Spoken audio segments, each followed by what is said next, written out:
Hallelujah, praise the Lord. मैं grace cone church की ओर से आप सभी को जय मसीह की बोलता हूँ। तो हम परमेश्वर की स्तुति करेंगे, परमेश्वर की आराधना करेंगे आज के लिए फेलोशिप के लिए। तो हम सभी मिलके परमेश्वर की महिमा करते हैं, परमेश्वर की स्तुति करते हैं। स्तुति आराधना ऊपर जाती है, आशीष लेकर नीचे आती है। स्तुति आराधना ऊपर जाती है, आशीष लेकर नीचे आती है। प्रभु हमारा कितना महान, देखो हमसे करता है प्यार। प्रभु हमारा कितना महान, देखो हमसे करता है प्यार। हालेलुया, हालेलुया,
शुक्र करते हैं प्रभु यार इस समय वास्ते प्रभु दिन मौके वास्ते प्रभु जी, क्योंकि संगत का प्रभु जी कैसे बढ़ाई कर पाइए प्रभु। ਤੁਹਾਡੀ ਮਹਿਮਾ ਕਰ ਪਈ ਪ੍ਰਭੂ ਤੁਹਾਨੂੰ ਵਡਿਆਈ ਕਰੀ ਪ੍ਰਸ਼ੰਸਾ ਕਰ ਪਈ ਪ੍ਰਭੂ ਕਿਉਂਕਿ ਤੁਸੀਂ ਇਹਦੇ ਯੋਗ ਜੇ ਪ੍ਰਭੂ ਤੁਸੀਂ ਇਹਦੇ ਕਾਬਲ ਜੇ ਪ੍ਰਭੂ ਜੀ ਅਸੀਂ ਆਪਣੇ ਹਿਰਦਿਆਂ ਨੂੰ ਝੁਕਾਉਂਦੇ ਹਾਂ ਪ੍ਰਭੂ ਜੀ ਆਪਣੇ ਮਨਾਂ ਨੂੰ ਝੁਕਾਉਂਦੇ ਹਾਂ ਪ੍ਰਭੂ ਜੀ ਤੁਹਾਡੇ ਅੱਗੇ ਪ੍ਰਭੂ ਤੁਹਾਡੀ ਸਤਿਕਾਰ ਕਰਦੇ ਹਾਂ ਪ੍ਰਭੂ ਜੀ ਤੁਹਾਨੂੰ ਸੰਭਾਲ ਕੇ ਰੱਖਿਆ ਪ੍ਰਭੂ ਜੀ ਅੱਜ ਤੱਕ ਪ੍ਰਭੂ ਸਾਨੂੰ ਨਿਗਾਹ ਸਾਡੀ ਨਿਗਾਹ ਉੱਤੇ ਹਿਫਾਜ਼ਤ ਕੀਤੀ ਪ੍ਰਭੂ ਜੀ ਤੁਹਾਡਾ ਧੰਨਵਾਦ ਕਰਦੇ ਸ਼ੁਕਰ ਕਰਦੇ ਰੱਬਾ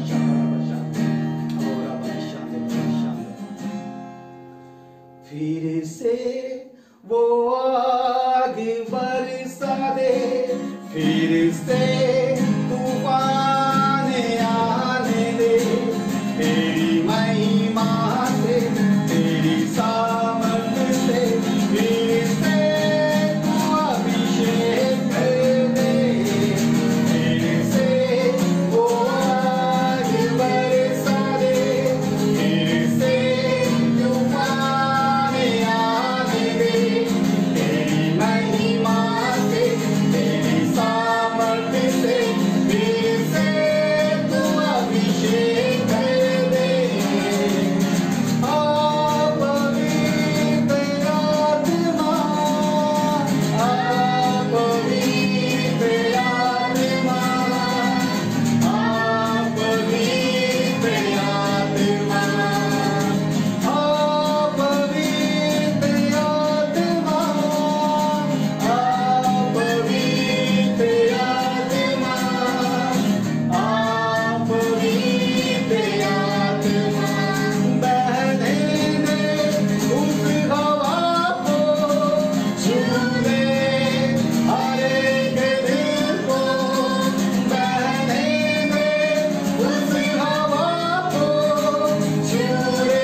मार्ग पे चला हमको तेरी महिमा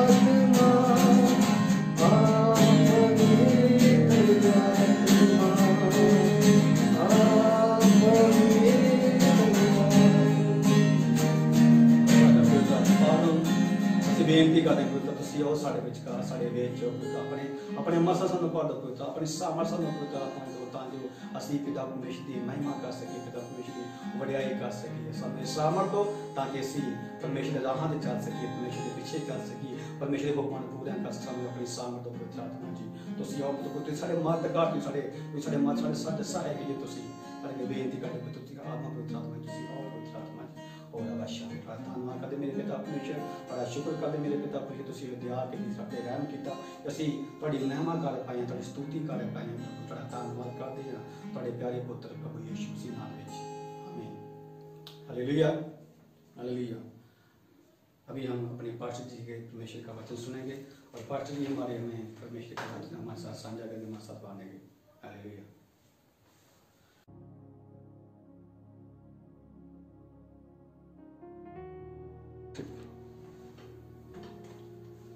प्रेज द लॉर्ड। जय मसीह। आप सबको जय मसीह। ग्रेस कवरेंज चर्च पंजाब की ओर से सभी विश्वासी भाई बहनों को हम जय मसीह कहते हैं। प्रभु आप सबको आशीष करें, क्योंकि काफी समय हो चुका है कि हो गया है, काफी हफ्ता भी हो चुका है कि हम अब एक दूसरे से मिल नहीं पाए, फेलोशिप में आने के लिए मौका नहीं मिला, क्योंकि ये कोविड-19 की वजह से, लॉकडाउन के कारण। प्रभु को हम धन्यवाद करते हैं कि परमेश्वर ने हम लोगों को परमेश्वर जो है अलग अलग तरीकाओं से, परमेश्वर अलग अलग जगहों पे तो रखा है, लेकिन परमेश्वर से दूर नहीं, बल्कि हम परमेश्वर के नजदीक रहते हैं। वचन परमेश्वर का वचन हमसे कहता, हमारा परमेश्वर जो है इमानुएल परमेश्वर है, जो हर एक जगह में उपस्थित रहने वाला परमेश्वर, एक ही समय में हर एक जगह में उपस्थित रहने वाला परमेश्वर है।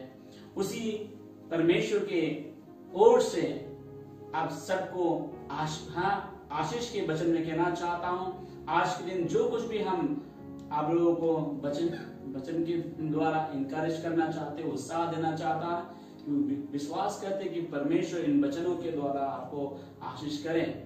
जब कभी मैं जानता हूं ये आसान नहीं होता, किसी भी इंसान के लिए जो कामकाज करने वाले हैं, जो इधर उधर हिलने डुलने वाले लोग हैं, एक ही जगह में बैठा रहे आसान नहीं है, लेकिन परमेश्वर जानता है, क्योंकि हम नहीं समझते, हम नहीं जानते कि क्यों ऐसा हो रहा है, लेकिन परमेश्वर जानता है, क्योंकि उसने हमको बनाया है, उसने हमें रचा है, वो सब जानता है। तो आज के दिन में एक सवाल के साथ में अपने विषय को शुरू करना चाहता हूं। सवाल ये, क्या आप तैयार हैं? यीशु मसीह के आने का इंतजार आप कर रहे हैं? क्या आप तैयार हैं कि यीशु आए और आपको ले जाए? क्या आप तैयार हैं? मैं एक सवाल रखा आपके सामने, उम्मीद करता हूं कुछ वचनों के द्वारा आपको जवाब मिले और इस अंत में परमेश्वर आपको आशीष करे, आपको समझ में आए कि आप किसके लिए इंतजार करें, क्यों इंतजार कर रहे हैं। कुछ वचनों को हम पढ़ना चाहते हैं। प्रकाशित वाक्य, रेवल्यूशन चैप्टर 3 वर्स 11, प्रकाशित वाक्य 3 अध्याय का 11 वचन में मैं इस तरह से पढ़ूंगा। प्रभु का वचन इस तरह से लिखा है, मैं शीघ्र ही आने वाला हूं। उस वचन में लिखा है कि मैं जल्दी आने वाला हूं, मैं शीघ्र आने वाला हूं। जब वो कहता है कि वो जल्द आने वाला है, आप इस बात को समझना चाहिए। शीघ्र का अर्थ क्या है, या जल्दी आने वाला है, या इंग्लिश में कहता है आई एम कमिंग क्विकली, मैं जल्द आने वाला हूं। और जबकि वो जल्द कह रहा है तो हमें जानना चाहिए कितना जल्द है। कुछ वचनों के द्वारा, कुछ वचनों को हम देखेंगे कि प्रभु का वचन क्या कहता है। चलिए हम देखिए परमेश्वर का वचन, यूहन्ना किताब 14 अध्याय का 6 वचन, या यूहन्ना किताब 14 अध्याय का 1 वचन से हम देखेंगे।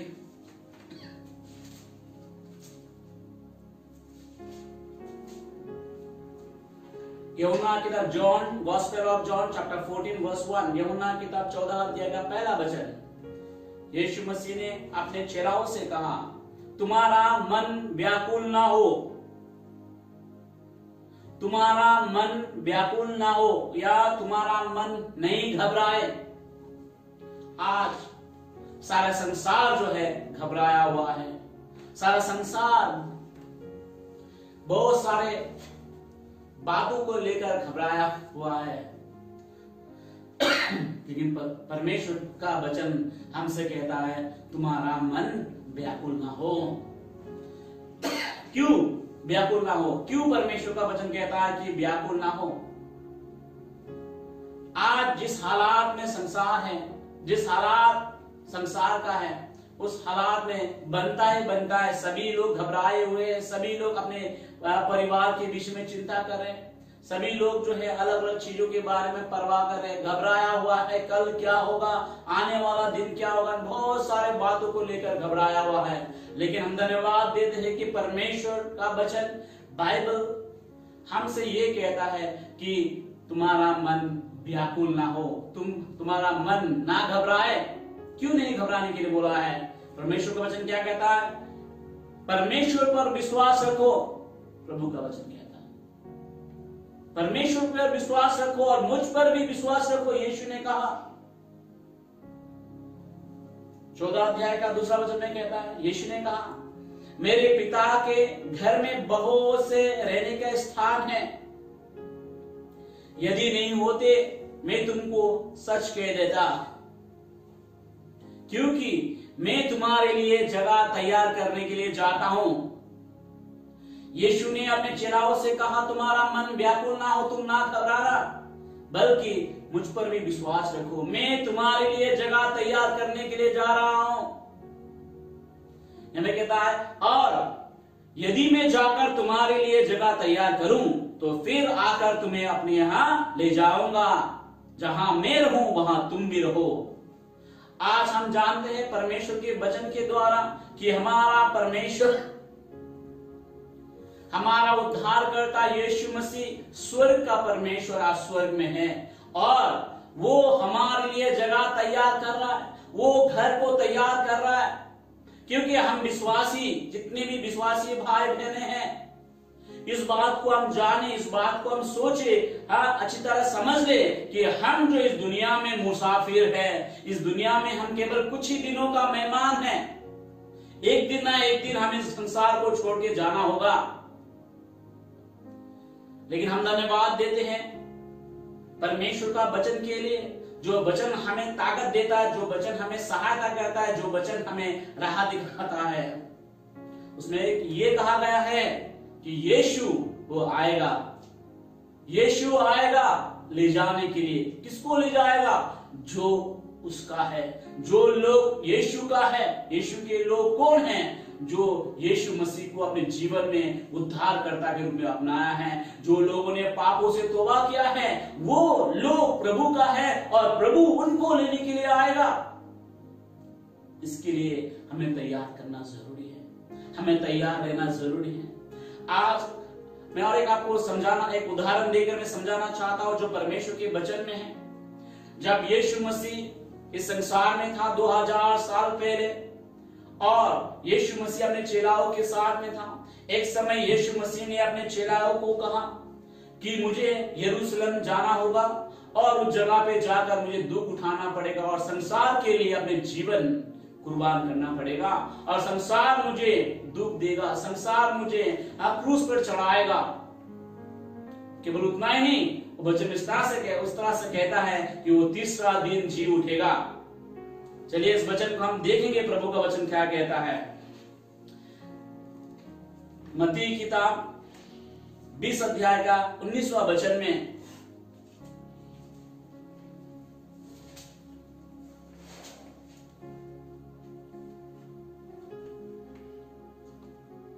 मत्ती की किताब 20 अध्याय का 19वां वचन में, Matthew chapter number 20 verse number 19, और उनको अन्य जातियों के हाथ सौंपेंगे कि वे उसे ठट्टे में उड़ाए और कोड़े मारे, क्रूस पर चढ़ाए और तीसरे दिन जिलाया जाए।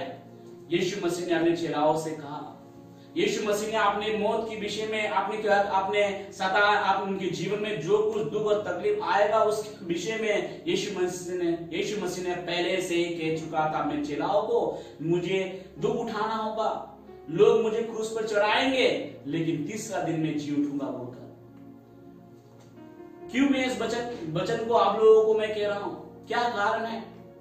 जबकि मैंने अभी आपको बोला कि प्रभु यीशु मसीह ने वचन में इस तरह से कहा कि वो आएंगे, वो जल्द से जल्द आएंगे। और ये भी कहा गया है कि तुम्हारा मन ना घबराए, तुम परमेश्वर पर विश्वास रखते हो, मुझ पर भी विश्वास रखो। आज काफी मानो इस तरह से है कि काफी लोग परमेश्वर के वचन को भूल गया है। यीशु मसीह ने कहा कि तुम्हारा मन व्याकुल ना हो, लेकिन हमारा मन व्याकुल है। कहता प्रभु पर भरोसा रखने के लिए बोला गया, उसको हम भूल चुका है। लोग अलग अलग चीजों के ऊपर भरोसा करने लगा है, प्रभु को भूल गया है। और ये भी वचन भूल चुका है कि यीशु आने के लिए वायदा क्या है, वो वादा क्या है, वो आएगा। इस वचन को हम भूल गए। केवल हम ही नहीं, एक समय था कि यीशु मसीह के चेला में से थोमास, उसने भी ये परमेश्वर का इस वचन को, जो प्रभु ने बोला था कि मैं तीसरा दिन जी उठूंगा, इस वचन को भूल गया। और जब यीशु मसीह अपने वचन के उस अनुसार जी उठा, जी उठने के बाद में अपने चेलाओं के साथ आकर मुलाकात किया। उस समय जब मुलाकात किया था, उस समय 12 चेला में से एक चेला जो थोमास उस जगह पे नहीं था, और बाकी चेलाओं ने थोमास को कहा कि थोमास, हमने प्रभु को देखा है। थोमास ये जवाब देता है, थोमास ये कहता है, मैं यकीन नहीं करता, मैं विश्वास नहीं करता जब तक मैं अपने आंखों से प्रभु को देख ना लूं। चलिए इस वचन को मैं आपके लिए पढ़ना चाहता हूं। यूहन्ना किताब 20 अध्याय का 24 और 25 को हम पढ़ेंगे। यूहन्ना किताब, John chapter number 20 verse number 24 and 25।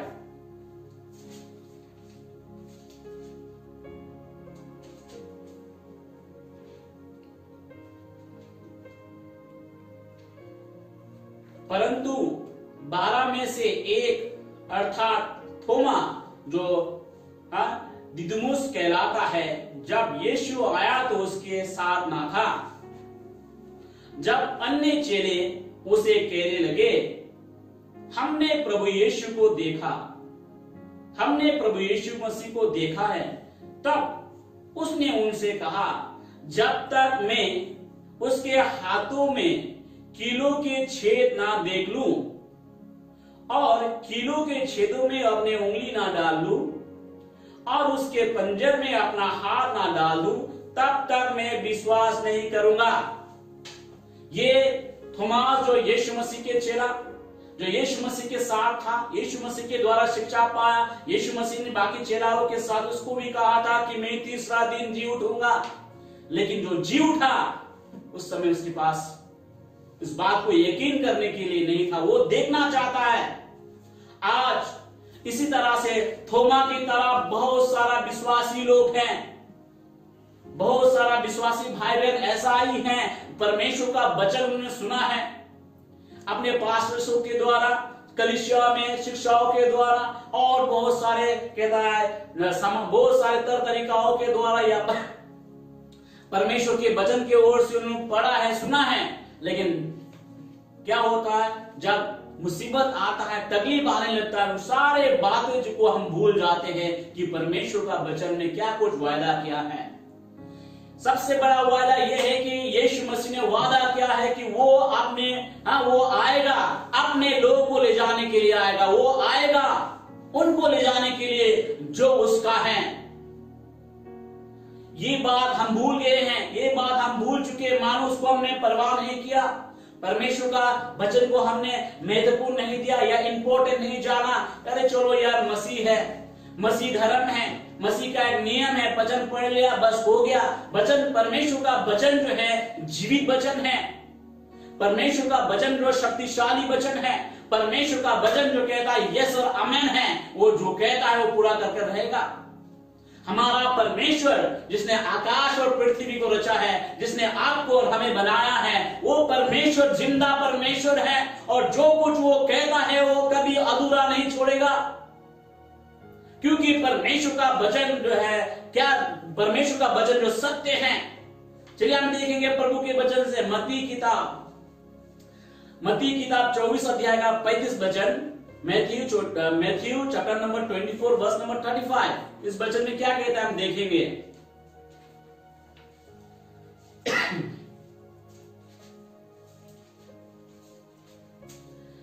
वचन इस तरह से कहता है, आकाश और पृथ्वी टल जाएगी परंतु मेरे बातें कभी ना टलेगी। प्रभु का वचन कहता है आकाश और पृथ्वी इधर से उधर हो सकता है, लेकिन परमेश्वर का वचन कभी नहीं टलेगा, यानी कि परमेश्वर का वचन कभी अधूरा नहीं रहेगा। इसी वचन को और थोड़ा और गहराई से देखने के लिए हम देखेंगे आयसाया किताब 40 अध्याय का 8वां वचन, आयसाया चैप्टर नंबर 40 वर्स नंबर 8।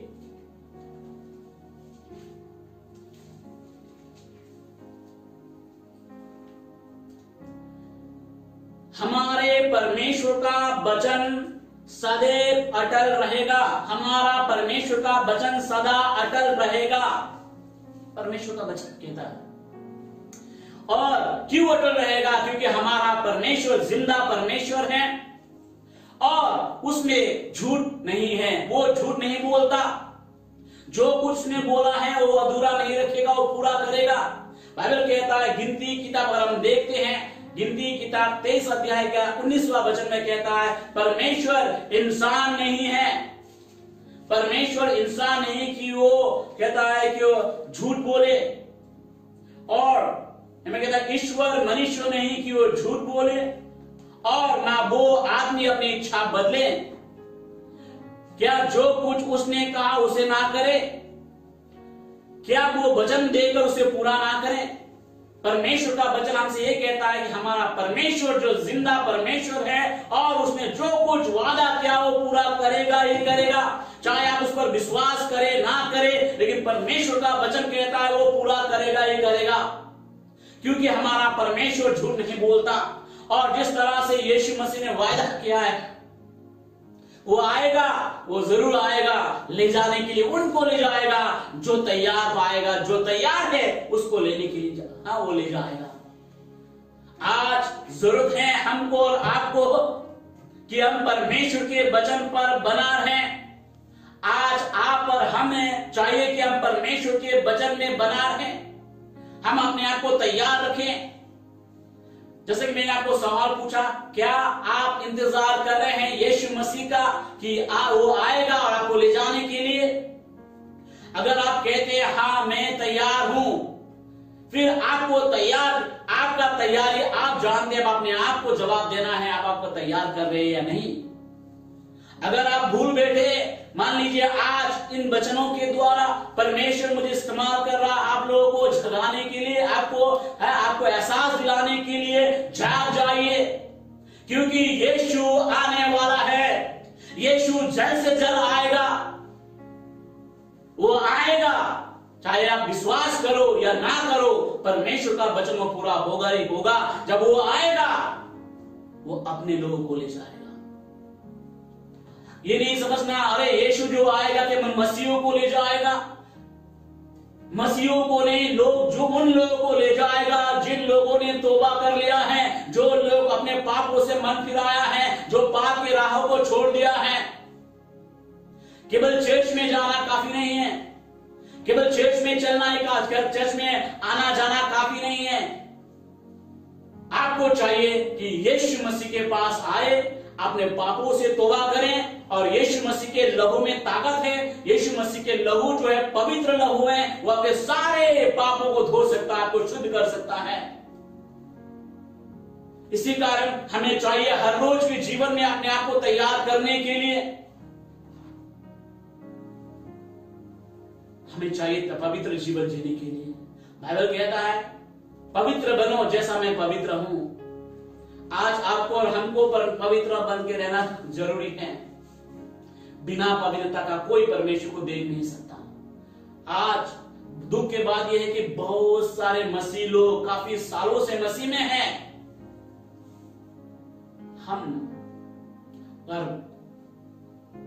हमारे भाइयों के द्वारा या विश्वासी के द्वारा ठेस पहुंचता है, हम उनको माफ नहीं कर सकते, हम उसको माफ नहीं कर सकते। ये कहते हैं चाहे कुछ भी हो जाए मैं इसको माफ नहीं कर सकता, क्योंकि उसने मेरे साथ बुरा बर्ताव किया, उसने मुझे दुख पहुंचा, उसने मुझे घायल किया है, मैं इसको माफ नहीं कर सकता। मैं आपको कहना चाहता हूं, हम सभी को कहना चाहते हैं, मैं चाहता हूं अगर हम माफ नहीं कर सकते हैं तो इस बात को भूल जाए कि स्वर्ग हमारा है, इस बात को भूल जाइए कि प्रभु हमको माफ करेगा। प्रभु यीशु मसीह ने आपने प्रेयर में ये सिखाया है ताकि अगर हम प्रभु जैसे हमें अपने अपराधियों को माफ करते हैं वैसे तू हमें माफ कर। अगर आप माफी पाना चाहते हैं आप पहले माफ मांगे, माफ कीजिए जिसने आपको ठेस पहुंचा, जिसने आपको दुख पहुंचाया है। अगर आप कहते नहीं मैं माफ नहीं कर सकता, आप विश्वासी हैं, काफी सालों से आप मसीह में हैं, आप चर्च आते जाते हैं, आप दान दक्षिणा को देते, ऑफरिंग को देते, टाइस को दे रहा है, बहुत कुछ कर रहा है, लेकिन आपके अंदर में माफ नहीं करने वाला आत्मा अगर बसा हुआ है, मैं कहना चाहता भूल जाइए, सब कुछ भूल जाइए, स्वर्ग को भूल जाइए। स्वर्ग कभी भी आप स्वर्ग में जा नहीं पाएंगे। इसी कारण क्या लाभ होगा? जिस तरह प्रभु का वचन कहता है, कोई भी है और कोई भी इंसान सारा संसार को पा लेता है, खुद का आत्मा को खो लेता, क्या लाभ होगा? आपने हो सकता है कि आपने वचन के द्वारा आपने बहुत सारे लोगों को प्रचार किया, बहुत सारे लोग प्रभु में भी आ गया है, प्रेज़ द लॉर्ड, अच्छा बात है, लेकिन अगर आप माफ नहीं करने का आत्मा आपके जीवन में है, फिर इस बात को जानिए कि आप स्वर्ग कभी जा नहीं पाएंगे। तो फिर सारा का सारा नुकसान आपका है। ये माफ नहीं करने वाला आत्मा एक पाप है, और यीशु हमको माफ नहीं किया होता तो आज हमारे लिए कोई आशा नहीं होता, आज स्वर्ग हमारा नहीं होता। इसी कारण मैं आप सभी से इनकरेज करना, आप सभी को मैं कहना चाहता हूँ, उत्साह देना चाहता हूँ, चलिए हम माफ करें, एक दूसरे को माफ करें, पवित्र जिंदगी जिए, अपने आप को तैयार करें और यीशु मसीह का आने का इंतजार जो है आनंद के साथ करें। इंतजार जो हम करें आनंद के साथ करें। जिस तरह एक दुल्हन जो है अपने दूल्हा का आने का इंतजार करता है, उसी तरह हम भी अपने आप को इंतजार करें कि जो वो आएगा हम उसके साथ जरूर जा पाएंगे। हमें तैयार होना है। अपने जीवन को जांचिए, क्या ये समय नहीं है कि हम दूसरे के ऊपर उंगली उठाएं, ये समय नहीं है कि हम दूसरे की ओर देखें कि वो क्या करता, उसके जीवन में ये गलती, उसके जीवन में ये गलती है, उसको देखने का समय नहीं है। समय है अपने अपने जीवन को जांचने के लिए, क्या मैं तैयार हूं, क्या मैं तैयार हूं? अगर नहीं है तैयार कीजिए, अपने जीवन को शुद्ध कीजिए, चेक कीजिए, हर रोज के जीवन में चेक कीजिए कोई ऐसा छुपा हुआ पाप तो नहीं किया मेरे जीवन में। और छुपा हुआ पाप है, याद करना, वो पाप जो है आपको स्वर्ग जाने से रोकेगा। आप जानते हैं, कोई आपके बारे में नहीं जानता, केवल आप जानते हैं अपने बारे में। आप अपने आप को जवाब दीजिए, आपका परिस्थिति, जीवन का परिस्थिति क्या है, जीवन का परिस्थिति क्या है। कुछ दिन पहले मैंने किसी एक कपल्स को मैंने काउंसलिंग किया है। मैंने कहा कि एक दूसरे को माफ करना जरूरी है। उनमें से एक ने कहा मुझसे नहीं होगा, मैं माफ नहीं कर सकता, चाहे जो मर्जी हो जाए। कितनी दुख भरी बात है, और इस तरह का बातें हमारे मुंह से निकालता है कि हम माफ नहीं कर सकता। और यीशु ये कह देता मैं आपको माफ नहीं कर सकता, सब कुछ खत्म। प्यारे दोस्तों, चलिए हम मसीह हैं, मसीह की तरह जीवन जिए। हमारा जीवन जो है मसीह स्वभाव में होना चाहिए। एक दूसरे को माफ करना चाहिए, एक दूसरे के लिए हम परवाह करना चाहिए, एक दूसरे को हम प्यार करना चाहिए, और इस तरह से हम उत्साह के साथ इंतजार करेंगे यीशु आने का, यीशु मसीह का आने का। कि बाइबल कहता है वो जरूर आएगा, वो झूठ नहीं बोलता, जो कुछ उसने कहा वो पूरा करके ही चलेगा, वो आएगा। बहुत सारे वादा, बहुत सारे भविष्यवाणी जो यीशु मसीह के बारे में बोला गया, वो सारा जो है ऑलमोस्ट पूरा का पूरा हो चुका है। अभी ये सबसे बड़ा जो कहता वायदा, जो भविष्यवाणी का वचन जो है कि यीशु मसीह का आने का, वो आएगा और अपने लोगों को ले जाएगा, ये वचन भी पूरा होगा ही होगा, क्योंकि परमेश्वर का वचन में लिखा है। इसी कारण मैं कहना चाहता हूं सभी विश्वासी भाई बहनों से, और जितने भी लोग इस वीडियो को देखेंगे, इस शिक्षाओं को सुनेंगे, मैं चाहता हूं अगर परमेश्वर आपके जीवन को छू लेता है, परमेश्वर आपसे बातें करता है, अगर आप हल्का जीवन को ले रहा है, नामधारी मसीह नहीं, सचमुच एक मसीह जीवन जिए, मसीह की तरह जीवन जिए, ताकि आपका जीवन में कहते आपके जीवन के द्वारा बाकी लोगों के जीवन में भी आशीष आ सके। आपका जीवन जो है कहता है एक ज्योति की तरह है, एक नमक की तरह हो। आपके जीवन को देखकर लोग प्रभु को बड़ाई कर सके। एक ऐसा जीवन, ऐसा मसीह जीवन जिए, नामधारी मसीह नहीं, नाम मसीह का और काम जो है गलत गलत ऐसा मसीह नहीं, बल्कि सच्चा मसीह जीवन जिए। मैं किसी को न्याय नहीं करना चाहता, सभी लोग अपने अपना जीवन का हिसाब प्रभु को देना होगा। जरूरी है कि हम अपने आप को तैयार करें, सभी लोग अपने आप को तैयार करें। जिस दिन हम सभी को अगर अपने आप में जीवन को तैयार करना जरूरी है, जब हम तैयार हो जाएंगे, जब प्रभु आएगा उसके साथ हम जरूर जा पाएंगे। और उन सारे विश्वासियों से कहना चाहता हूं जो बैकस्लाइड हो चुका है, जो प्रभु से दूर जा चुका है, मैं कहना चाहता हूं जाग जाओ। उन सारे भाई बहनों से कहना चाहता हूं जागिए, और समय नहीं है कि आप सो जाए पाप में, आप पाप में पड़ा रहे, समय नहीं है। यीशु आने वाला है। हो सकता है जो लोग ये सुन रहे हैं सुनेंगे, ये होगा आपके लिए आखिरी चेतावनी परमेश्वर की ओर से कि परमेश्वर कहता जागो, पाप में सोने का समय नहीं है, जाग जाइए। ऐसा ना हो कि जब यीशु आएगा आप छूट जाएंगे। प्रभु आपसे प्यार करता है, प्रभु आपसे प्यार करता है प्यारा दोस्तों। प्रभु आपको, आपके बारे में परवाह करता है, प्रभु आपको इस्तेमाल करना चाहता है। प्रभु आपको वो स्वर्ग जो उसने तैयार कर रहा है, वो स्वर्ग जो घर उसने आपके लिए तैयार किया, उस घर आपको देना चाहता है। उसके लिए तैयार कीजिए अपने आप को। कोई फर्क नहीं पड़ता कितना ज्यादा गहरा पाप में आप डूब गया होगा, कितना गहरा पाप में आप जा बसा होगा, कोई फर्क नहीं पड़ता। परमेश्वर यीशु मसीह का लहू में ताकत है, आपके सारे पापों को माफ कर सकता है और आपको धो सकता है, शुद्ध कर सकता है, अगर आप अंगीकार करते अपने पापों को, अगर आप तौबा करते अपने सारे पापों से। यीशु के पास आइए, यीशु आपको प्यार करता है। जो लोग घर अपने अपने घरों से इस वीडियो को या शिक्षाओं को आप सुन रहेंगे और देखेंगे, अगर आप बैकस्लाइड हो चुका है, प्रभु से दूर जा चुका है, प्रभु आज इन वचनों के द्वारा प्रभु आपको बुला रहा है, उसके पास वापस आइए। आपको केवल इतना ही करना है, प्रभु से माफी मांगी कि प्रभु मुझे माफ कर दे, प्रभु यीशु मुझे माफ कर दे। और आप प्रभु से आप कहेंगे, प्रभु आपको माफ कर देगा, प्रभु आपको धोकर शुद्ध कर देगा। प्रभु आप सबको आशीष करे। मैं दुआ करना चाहता हूं इस समय सभी के लिए, हम सभी के लिए जिन्होंने इन वचन को इस वचन को सुना है, ताकि प्रभु इन वचनों के द्वारा सभी के दिमाग में, घर परिवार में सुख शांति ला सके। पिता यीशु मसीह के नाम से मैं तेरे चरणों में आता हूं और धन्यवाद करता हूं इन वचनों के लिए प्रभु, जो तेरे वचन हमें साहस देता है। प्रभु हमें सहायता करना, हम थोमा की तरह नहीं, अविश्वास नहीं, बल्कि हम विश्वास करेंगे तेरा वचन जीवित है, तेरा वचन शक्तिशाली है। और तेरा वचन में तू कहता तू आएगा, तूने वादा किया आने के लिए, प्रभु तू जरूर आएगा। हमें सहायता है, हम इंतजार करेंगे तेरे आने का। आज इंतजार का घड़ी सबसे कठिन घड़ी है, फिर भी प्रभु परमेश्वर हम इंतजार करेंगे। तू हमें ताकत देता है, पवित्र आत्मा में ताकत देता कि हम इंतजार कर सके, अपने आप को, जीवन को हम तैयार कर सके, इंतजार कर सके। इस समय दुआ करता हूं सारे भाई बहनों को जो प्रभु तुझसे दूर हो चुका है, बैकस्लाइड हो चुका है, प्रभु तुझसे दूर जा चुका है। प्रभु उन सभी के लिए मैं दुआ करता हूं, प्रभु परमेश्वर उनको छू ले, उनको प्रभु परमेश्वर गले लगा ले। प्रभु परमेश्वर वो जब तेरे पास आएंगे प्रभु जी, और जब प्रभु परमेश्वर वो लोग तुझसे माफी मांगेंगे, प्रभु तुमको माफ कर दे। और प्रभु अपने पुत्र, अपने यीशु मसीह के लहू के द्वारा उनको धोकर शुद्ध कर दे। प्रभु परमेश्वर, प्रभु धन्यवाद करता हूं प्रभु परमेश्वर। प्रभु जबकि हम इन वचनों के द्वारा प्रभु परमेश्वर जो हमने सुना है, प्रभु हमारे जीवन में तूने आशीष लाया है, और हम इंतजार करेंगे प्रभु परमेश्वर, तेरे आने का इंतजार करेंगे प्रभु परमेश्वर। संसार घबराया हुआ है, संसार डरा हुआ है, लेकिन हमारे पास जिंदा परमेश्वर है। तू कहता मत डर, मैं तेरे साथ हूँ। हाँ प्रभु परमेश्वर, हम इंतजार करेंगे प्रभु। धन्यवाद प्रभु, धन्यवाद प्रभु। आशीष करना प्रभु सभी लोगों को, जो लोग सुनेंगे प्रभु परमेश्वर, आशीष करना उस परिवार को भी, यीशु के नाम से। आमेन, आमेन। प्रभु आप सबको आशीष करें।